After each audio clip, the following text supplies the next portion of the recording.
Kalau kita Cipali ini kan sebetulnya belum siap untuk digunakan ya, dan terkesan memang dipaksakan hanya untuk mengejar pencairan kemacetan di perjalanan mudik Hari Raya Idul Fitri ini begitu. Sudah layak operasi, jadi semua sudah lengkap, termasuk prasarananya, jalannya sudah layak operasi.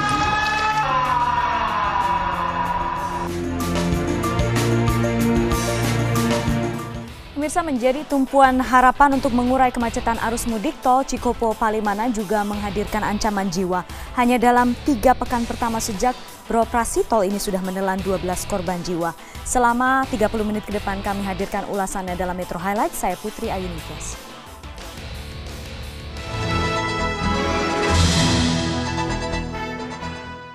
Pemirsa, belasan nyawa sudah melayang di tol Cikopo Palimanan. Sejumlah kalangan pun mempertanyakan kelaikan operasi jalan bebas hambatan ini. Benarkah jalan tol Cipali belum layak operasi atau faktor kesalahan manusia penyebab dominan kecelakaan? Simak ulasannya berikut ini.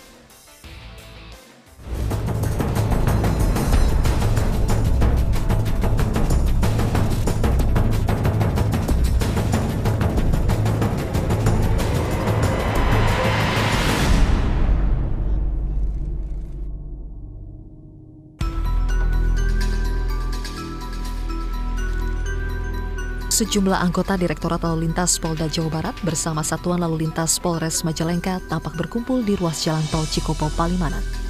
Para petugas sedang melakukan olah tempat kejadian perkara atau olah TKP kecelakaan maut yang menewaskan 7 orang beberapa jam sebelumnya.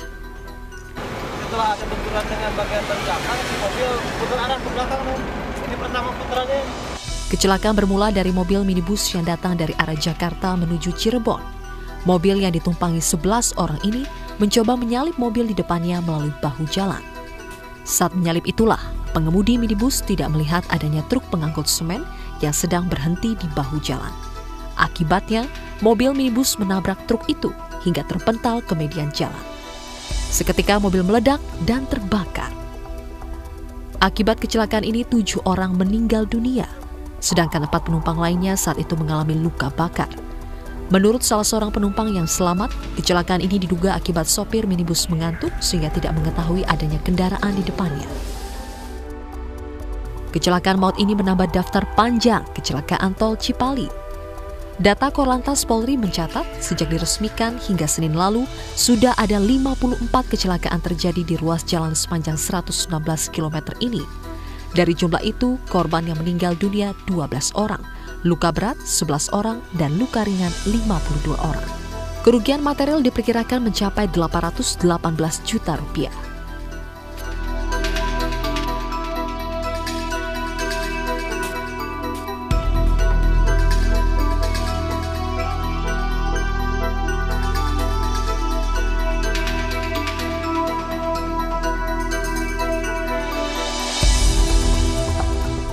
Faktor manusia dan sarana serta prasarana yang kurang memadai dituding sebagai pemicu kecelakaan. Pengamat transportasi menilai tol Cipali belum layak dioperasikan, sebab sejumlah sarana dan prasarana termasuk rambu-rambu lalu lintas masih belum siap. Belum lagi sejumlah sarana penunjang seperti lokasi istirahat atau rest area juga belum memadai. Di jalan sepanjang 116,75 km ini, rencananya akan dibangun 8 rest area, masing-masing 4 lokasi di setiap sisi. Namun kenyataannya hingga saat ini baru 2 yang benar-benar siap. Pertanyaannya juga adalah apakah memang sudah tepat, ya sudah boleh jalan tol Cipali itu digunakan, ya untuk sekarang ini gitu loh. Sementara banyak sarana pendukungnya yang belum ada, ya yang sifatnya untuk memberi jaminan keselamatan dan keamanan di jalan tol gitu bagi penggunanya. Apakah sudah pernah ada yang namanya audit kelaikan penggunaan bagi jalan tol Cipali dilakukan oleh Kementerian PU dalam hal ini? Ya artinya ini sudah benar belum? Sudah layak belum dipakai gitu. Namun pemerintah berkukuh bahwa tol Cipali sudah memenuhi standar kelayakan. Bukan saja kelayakan fungsi, tetapi juga kelayakan operasi. Menurut Menteri Pekerjaan Umum dan Perumahan Rakyat Basuki Hadi Mulyono, kecelakaan di Tol Cipali lebih karena faktor kesalahan pengguna jalan, termasuk kecelakaan maut Senin lalu itu. Kalau kemarin Pak di Metro juga kan Pak Kakor Lantas bilang itu Grand Max menabrak truk yang sedang berhenti, ya, yang sedang perbaikan truk berhenti itu. Jadi memang itu faktor human error pengemudinya. Mungkin pada kilometer 178 yang merupakan titik-titik kelelahannya.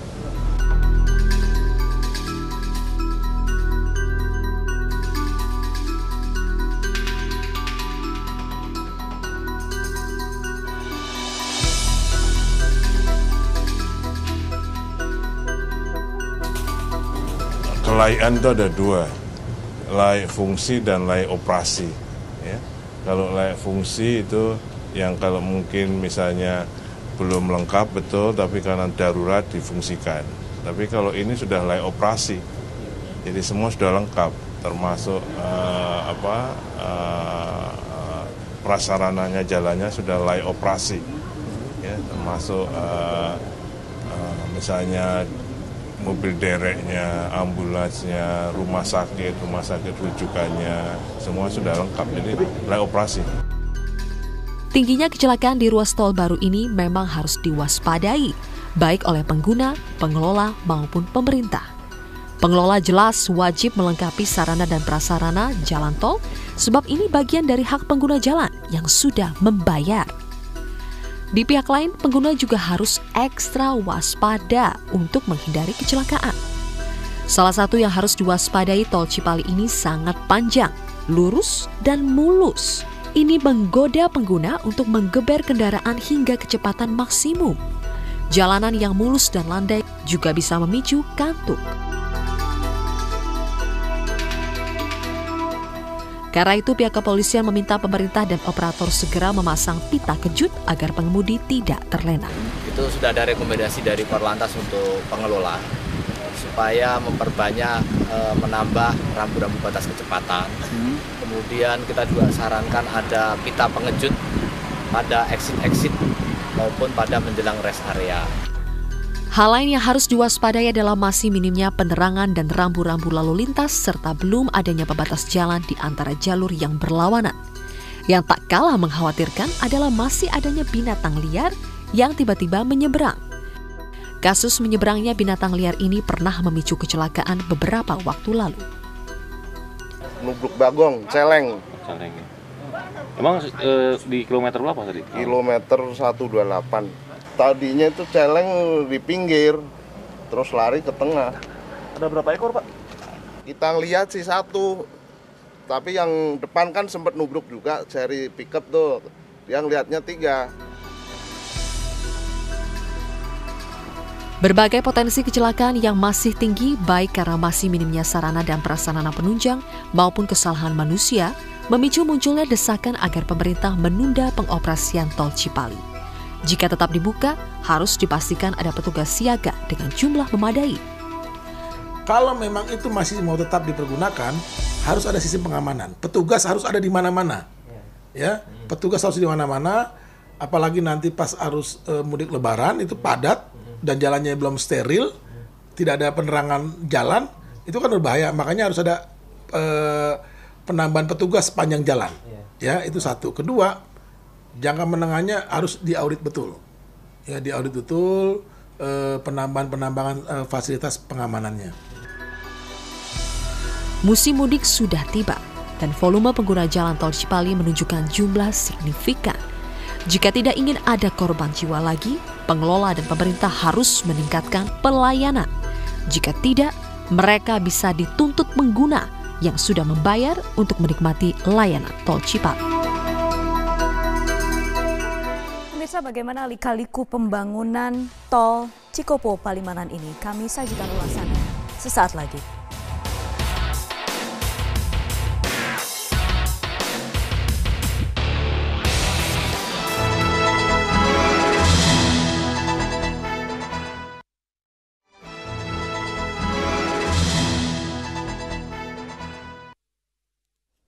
Kembali di Metro Highlights, Jalan Tol Cipali menjadi alternatif baru bagi pengguna kendaraan roda 4 dari Jakarta ke Jawa Tengah atau sebaliknya. Seperti apa profil jalan tol yang melewati 5 kabupaten ini? Kami punya ulasan.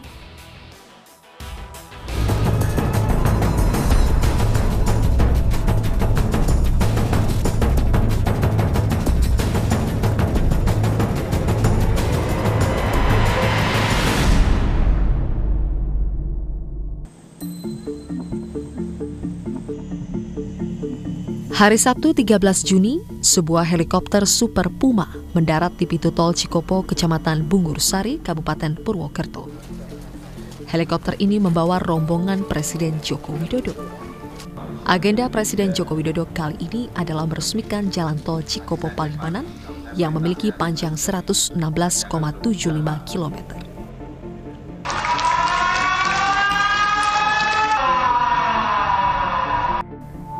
Nama resminya adalah Jalan Tol Cikopo Palimanan atau Cipali. Mulanya jalan tol ini dinamai Cikampek Palimanan atau Cikapali. Namun nama ini diprotes oleh Bupati Purwakarta, Dedi Mulyadi. Sebab faktanya, secara geografis, lokasi simpang susun dan pintu gerbang tol berada di desa Cikopo, Kecamatan Bungur Sari, Purwakarta, bukan di Cikampek yang masuk Kabupaten Karawang. Akhirnya saat peresmian pada 13 Juni 2015, nama jalan tol ini berubah dari Jalan Tol Cikampek Palimanan Cikapali menjadi Jalan Tol Cikopo Palimanan atau Cipali. Jalan tol ini menyambungkan Jalan Tol Jakarta Cikampek dengan Jalan Tol Palimanan Kanci yang sudah ada sebelumnya. Melalui 5 kabupaten yaitu Purwakarta, Subang, Indramayu, Majalengka, dan Cirebon, tol Cipali memperpendek jarak tempuh sejauh 40 km dan memotong waktu tempuh 1,5 hingga 2 jam dibandingkan melewati jalur Pantura.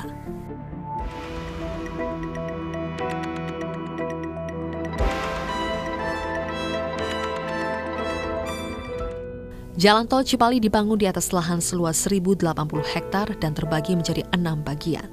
Bagian pertama, Cikopo Kalijati sepanjang 29,12 km. Bagian kedua, Kalijati Subang sepanjang 9,56 km. Dan bagian ketiga, Subang Cikedung sepanjang 31,37 km. Lalu bagian keempat, Cikedung Kertajati sepanjang 17,66 km. Bagian kelima, Kertajati Sumberjaya sepanjang 14,51 km. Dan bagian keenam atau terakhir, Sumberjaya Palimanan sepanjang 14,53 km. Jalan tol ini memiliki 8 tempat peristirahatan atau rest area, 7 simpang susun, dan 7 tempat pertukaran antara lain di Cikopo, Kalijati, Subang, Cikedung, Kertajati, Sumberjaya, dan Palimanan. Tarif tol Cipali ditetapkan Rp823 per kilometer atau Rp96.000 pada jarak terjauh Cikopo Palimanan untuk kendaraan golongan 1. Pembangunan tol Cipali dibiayai dengan skema Private Public Partnership atau kerjasama pemerintah swasta. Pelaksananya adalah PT Lintas Marga Sedaya LMS yang sahamnya dimiliki Plus Expressways Berhad sebesar 55% dan PT Baskara Utama Sedaya sebesar 45%. Sedangkan konstruksinya dilaksanakan oleh konsorsium PT Karaba Gria Mandiri dan PT Nusa Raya Cipta. Masa konsesi tol ini selama 35 tahun hingga 2041, terhitung dari perjanjian pengusahaan jalan tol atau PPJT yang ditandatangani pada 21 Juli 2006. Total pendanaan proyek tol Cipali mencapai Rp12,56 triliun yang terdiri dari setoran modal 10%, pembiayaan mezanin atau kuasi ekuitas sebesar 20% dan pinjaman 70%. Pinjaman sebesar 70% atau Rp8,8 triliun berasal dari 22 bank dan institusi finansial yang dipimpin oleh Bank BCA dan Bank DKI.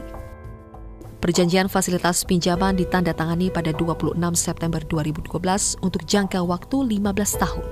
Ini merupakan proyek jalan tol dengan fasilitas pendanaan terbesar di Indonesia.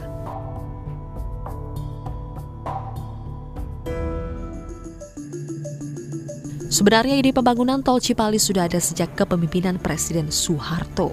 Hal itu tercatat di data Dinas Bina Marga Kabupaten Subang sejak 1996. Namun sayangnya proyek tersebut mandek akibat krisis moneter tahun 1998. Pada era Presiden Habibie, Presiden Abdurrahman Wahid, dan Presiden Megawati, proyek tol ini tak kunjung dikerjakan. Baru pada era Presiden Susilo Bambang Yudhoyono, proyek ini kembali dimulai. Di bawah koordinasi oleh Kementerian Pekerjaan Umum, pembangunan Tol Cipali mulai direalisasikan pada 2011 dengan target penyelesaian pada Agustus 2015. Namun pembangunannya mampu diselesaikan 2 bulan lebih cepat. Tol ini merupakan bagian dari proyek tol Trans Jawa yang membentang antara Merak, Banten hingga Banyuwangi, Jawa Timur.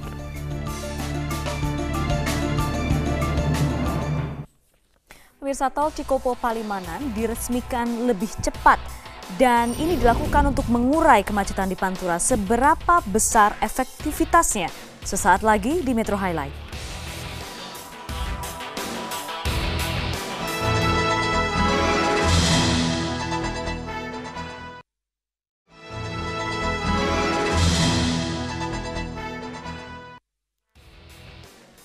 Pemirsa, tol Cikopo Palimanan diresmikan lebih cepat dari jadwal. Salah satu tujuannya adalah mengurai kemacetan yang terjadi di jalur Pantura setiap kali musim Lebaran tiba.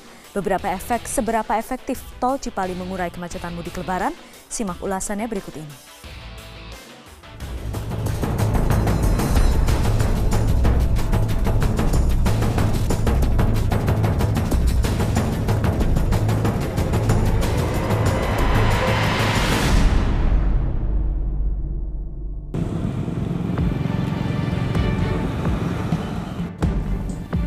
Beginilah gambaran kemacetan di jalur pantai utara Jawa atau lebih dikenal dengan sebutan jalur Pantura. Bisa dipahami karena setiap musim mudik tiba, jutaan kendaraan baik roda 4 maupun roda 2 bergerak nyaris bersama-sama dari ibu kota Jakarta ke berbagai kota di Jawa Barat, Jawa Tengah, dan daerah istimewa Yogyakarta serta Jawa Timur. Direktorat Lalu Lintas Polda Metro Jaya memprediksi tak kurang 1,5 juta kendaraan bermotor akan keluar dari Jakarta saat mudik Lebaran 2015. Mayoritas akan mudik ke Jawa. Tol Cikopo Palimanan yang diresmikan lebih cepat dari jadwal diharapkan mampu mengurai kemacetan di jalur Pantura. Menurut Menteri Pekerjaan Umum dan Perumahan Rakyat Basuki Hadi Mulyono, tol Cipali mampu mengurai kemacetan Pantura cukup signifikan, 40 hingga 60%. Kalau target mengurangi kepadatan itu berapa persen? Kalau Pak Kakor Lantas, Pak Condro Kirono itu ngitung minimal 40% bisa mecah itu. Pada hari biasa, tol Cipali akan dilalui 25.000 kendaraan per hari. Namun volumenya bisa meningkat hingga 80.000 kendaraan per hari selama puncak arus mudik Lebaran. Namun menurut Kapolri Jenderal Badrudin Haiti, tol Cipali tetap tidak akan mengurai kemacetan arus mudik dan arus balik Lebaran 2015.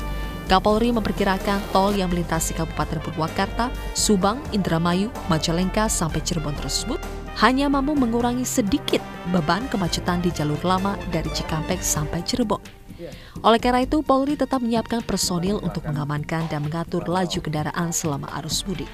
Prediksi bahwa tahun ini sudah ada tol Cikapali sehingga beban dari jalur lama Cikampek sampai Cirebon berkurang. Tetapi bukan berarti tidak ada kemacetan. Oleh karena itu kita siapkan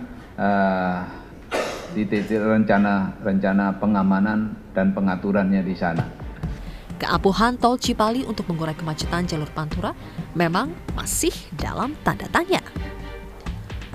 Tingginya tarif tol menjadi pertimbangan tersendiri untuk menggunakan jalur ini. Tol Cipali memang menerapkan tarif mahal. Total biaya yang harus dibayar pengguna untuk golongan kendaraan golongan 1 sebesar Rp96.000 dan golongan 5 sebesar Rp285.000. Ini merupakan tarif tol termahal di Indonesia. Mas, gimana tarif tolnya segimana, Mas? 144, Pak. Gimana menurut Mas harga segitu gimana? Wah, kalau bagi sopir ya segitu kebesaran ya, Pak. Mahal ya? Iyalah. Terus nanti rencana mau lewat ini apa gimana? Wah, kalau buat itu buat makan aja lewat bawah aja lah. Selain itu masih minimnya fasilitas dan tingginya angka kecelakaan juga menjadi pertimbangan. Terkait masalah ini, sejumlah kalangan menilai tol Cipali belum begitu siap. Peresmiannya yang lebih cepat dari jadwal karena mengejar target mengatasi kemacetan mudik justru bisa menimbulkan bumerang. Kalau kita lihat dari kondisi jalan tol Cipali ini kan sebetulnya belum siap untuk digunakan ya, dan terkesan memang dipaksakan hanya untuk mengejar pencairan kemacetan di perjalanan mudik Hari Raya Idul Fitri ini begitu. Faktor keselamatan pengguna tol harus diperhatikan betul. Jika memang tidak ada jaminan keselamatan bagi pengguna tol ini, pemerintah disarankan tidak perlu malu menunda penggunaannya. Ya, dengan tingginya angka kecelakaan dan korban meninggal dunia, ini luar biasa. Nah, makanya kalau memang masih bisa ditunda, tunda dulu. Jangan digunakan. Ya, daripada nanti terlalu banyak jatuh korban. Menurut saya lebih bagus macet daripada kita membuka jalan kematian lewat jalan tol Cipali ini gitu loh. Nggak ada masalah menurut saya macet. Macet masih bisa diperbaiki. Tapi kalau sampai korban kecelakaan lalu sampai meninggal dunia itu sudah tidak bisa diampuni menurut saya, sudah tidak bisa dihidupkan lagi. Nah, tapi kalau macet kan pada waktu tertentu dia akan cair gitu loh. Namun pemerintah sudah memutuskan tol Cipali akan tetap dibuka selama musim mudik dan musim balik tahun ini. Tetapi dengan berbagai masalah yang dialami tol ini, volume kendaraan yang akan melalui jalur lama Cikampek Cirebon diperkirakan akan tetap tinggi. Dan kemacetan masih akan mewarnai arus mudik tahun ini. Demikian seluruh ulasan di Metro Highlight. Saya Putri Ayu Ningtyas pamit. Terima kasih. Selamat malam.